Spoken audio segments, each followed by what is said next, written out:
Hello, my name is Darren Clark, and I'm the Managing Director of Succeed with Dyslexia. And we have another absolutely amazing interview today. We have an incredible guest talking with us today.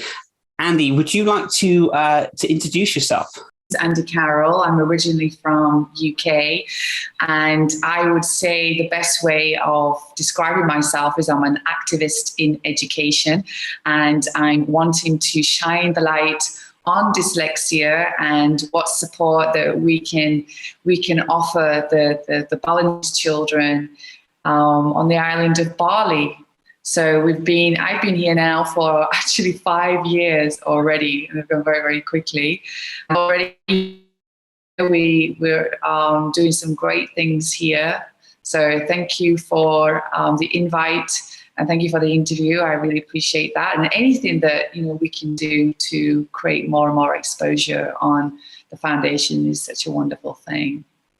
Absolutely. It's always incredible to see your journey, personally, as well as, what you're doing in Bali. To give kind of just for the viewers to kind of understand how kind of dyslexia is either perceived or kind of the work that you're doing out in Bali. Could you share that a little bit with us, please, Andy?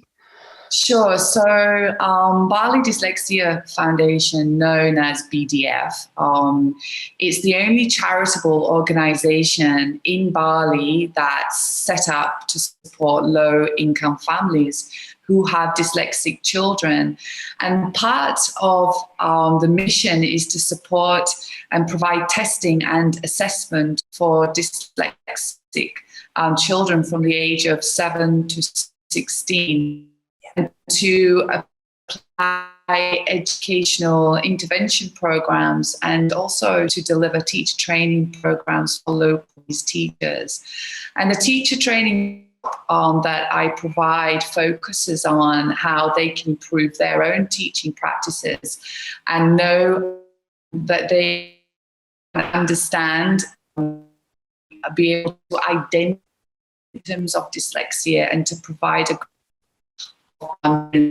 room. So it's our local teachers so that they can continue in the classroom and us to identify more and more children who are dyslexic so that they can BDF program.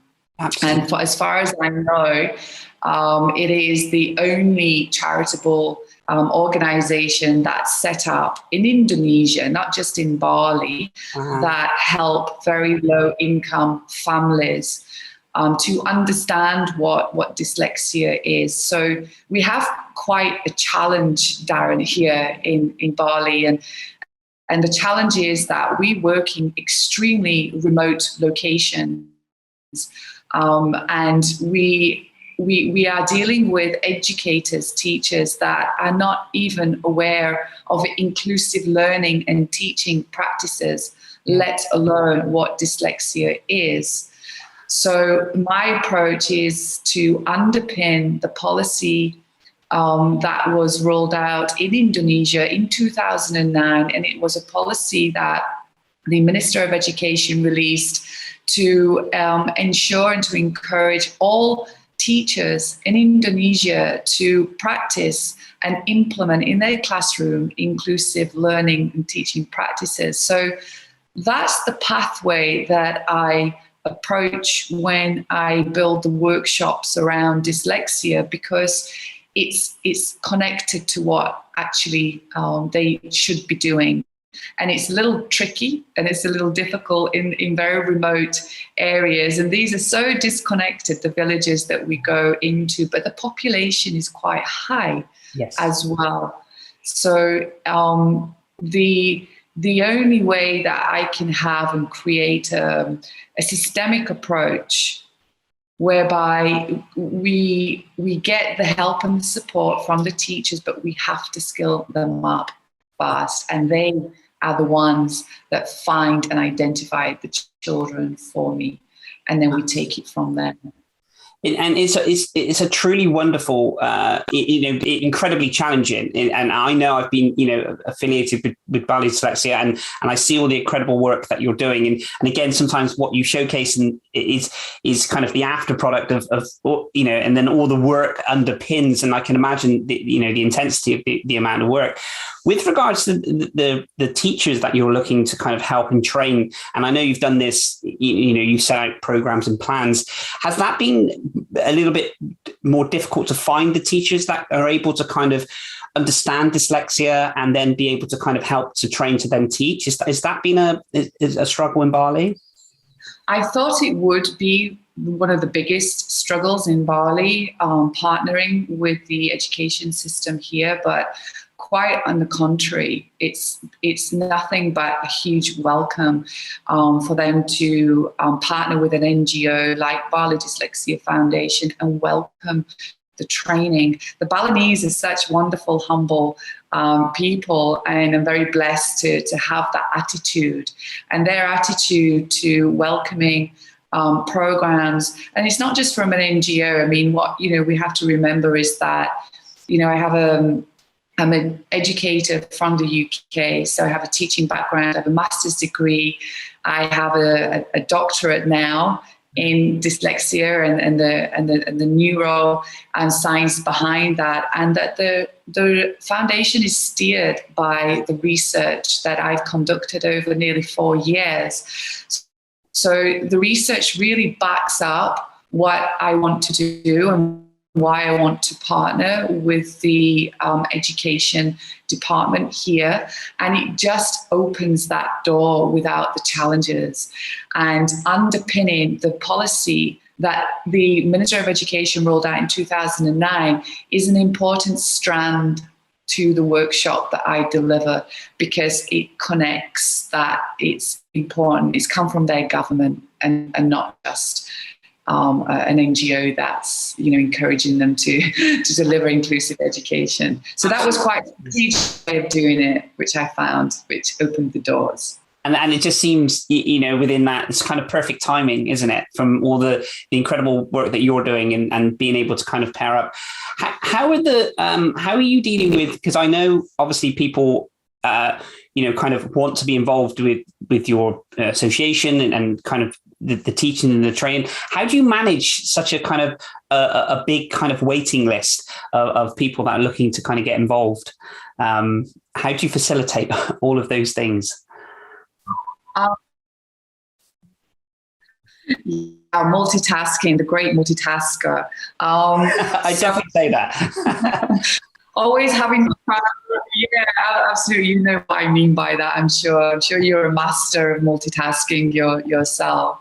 So prioritizing is the key there, because the people that want to get involved and believe in what we're doing, and it's always difficult with a grassroots foundation, because you're a new NGO, you've got great aims and a great pathway and goals, but what you don't have is much traction and history behind you. Yeah. So when I set this up in 2018-19, it was really important for me to get impact and to show impact of the program fast before I start to even have conversations with individuals, associations, and partnering, because it's the impact that makes the difference.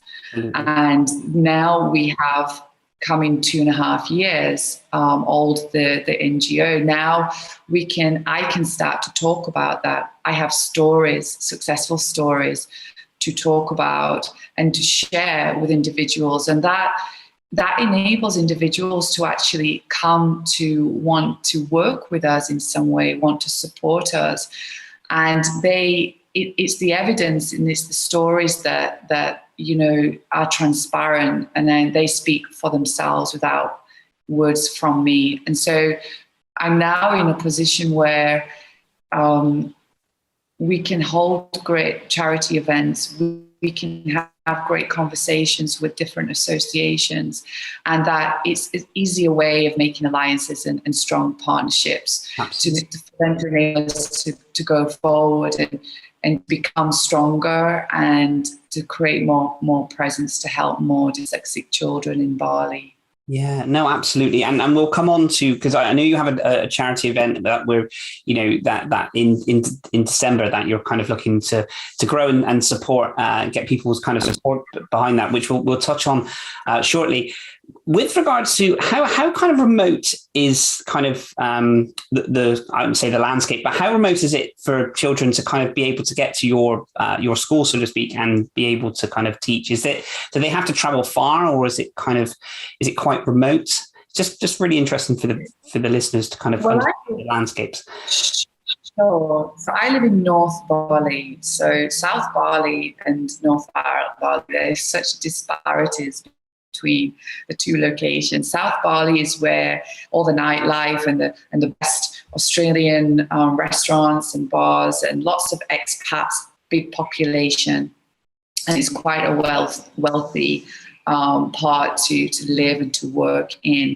The north is very signature, very authentic Bali. It's where the mountains are and the dolphins, and that's where the remote Bali Aga villages are. And these are the original villages that go back in time that still remain the same, and they produce all the weaving of the baskets, and they're still doing that today. So many traditions from these villages are still quite active in producing products for Westerners to buy in little gift shops. But the authenticity of North Bali is charming as what it is. The paradox is that the other side and the villages, they live in very remote locations and very low economic. And it is very low economic, but area location, if you will, because the footfall of tourists is very, very low in compared to the south. So the education suffers here more so than the south, because the schools are very much underfunded. And the teachers, what means the domino effect is that the teachers get very little training to next to no training at all. And the learning resources and the materials are quite non-existent. So the schools and the villages that I go into, they are around 10 to 20 to 25 kilometers from the main town of the north, which is called Lavina. And then there's many villages around there that is sometimes a little bit tricky to get to because of the hills and the roads. And for the children, Darren, that cannot come and it's mainly not because of the roads are tricky, because some of these kids are riding scooters at age 8 and 9. It's the fact that they only have one scooter, moped, if you will, to share between a family. They cannot afford the gas. And what we do for the children who are dyslexic is I send teachers to actually teach them in their gardens.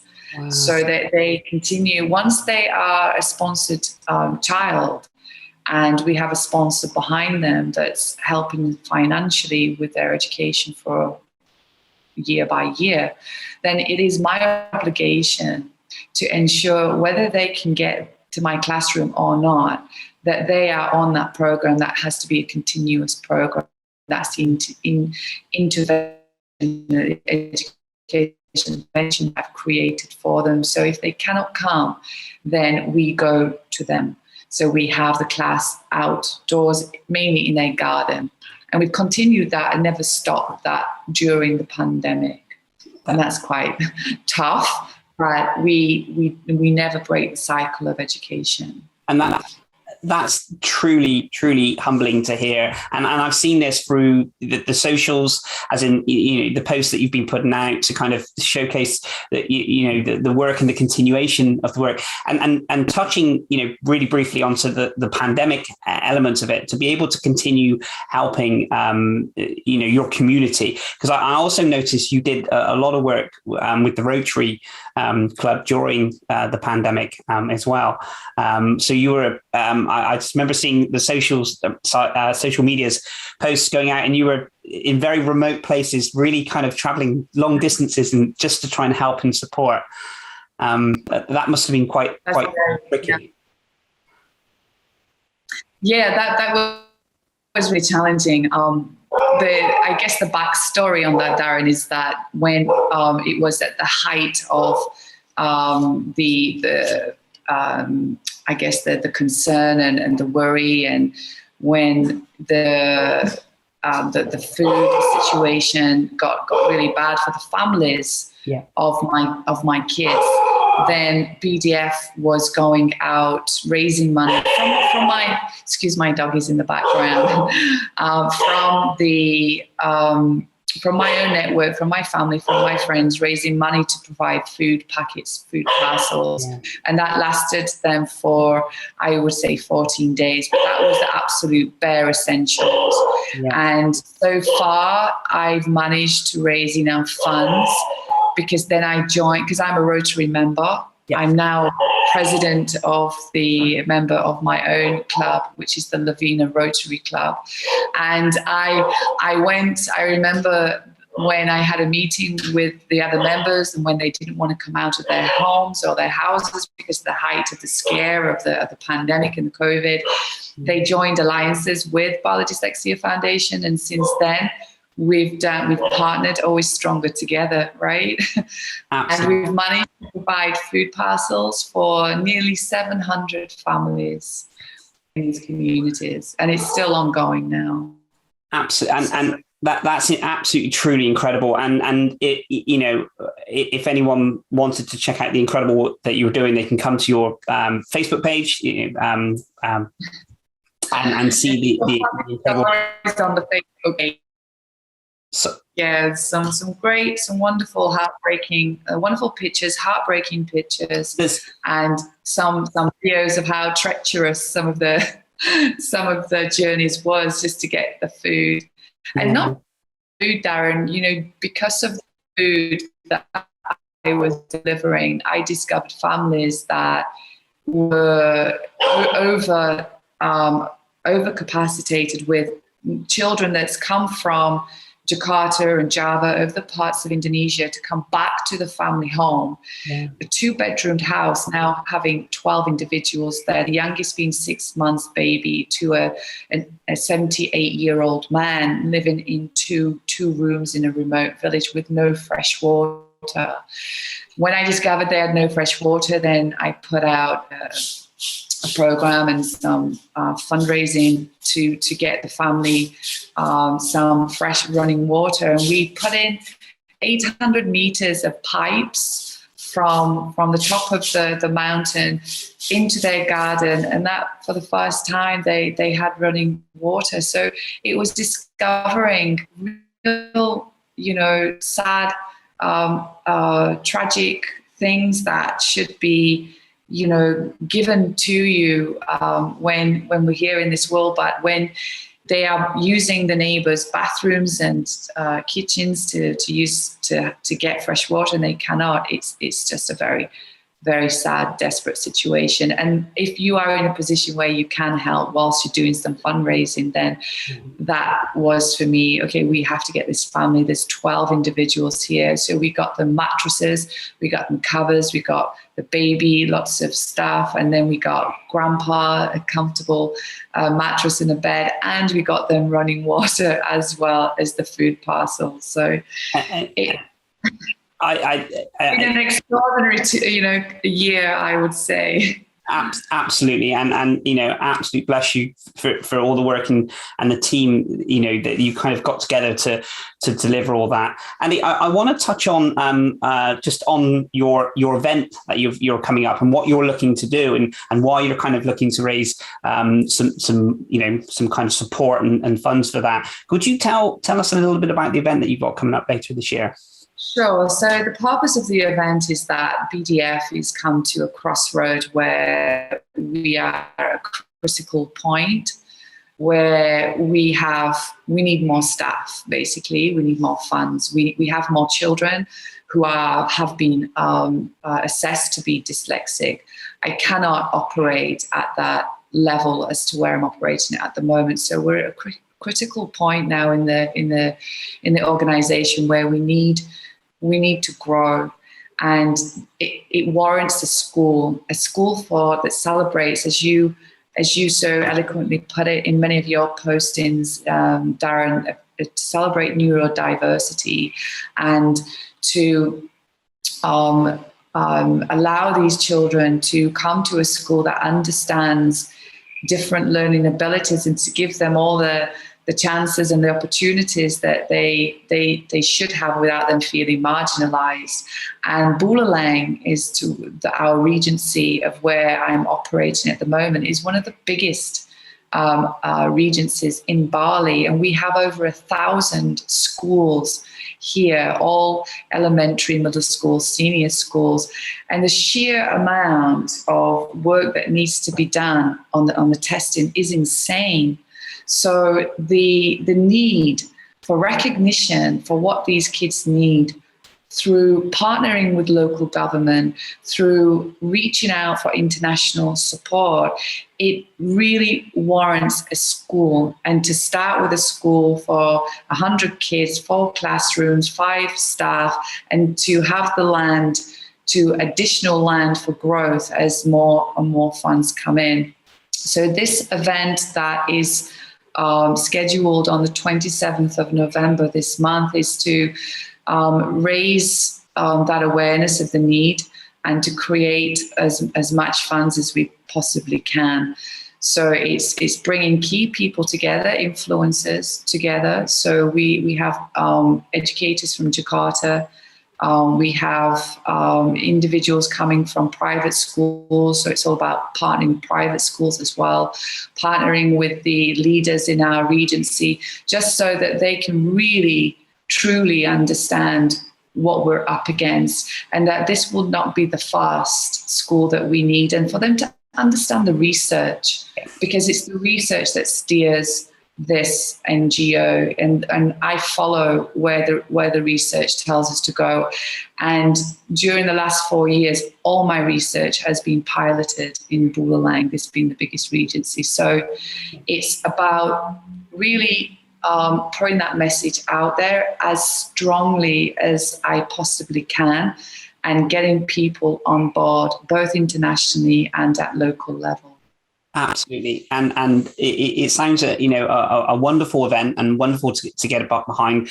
But the message and the reason why everyone's kind of getting behind this is so critical for the growth to kind of continue that help with this. Could I just end on? We spoke just really briefly. It's okay to share. You mentioned about kind of the children singing, and you've been practicing today. Would you be able to share just that little story of what you've been working today? If that's okay. If I'm not giving too much away.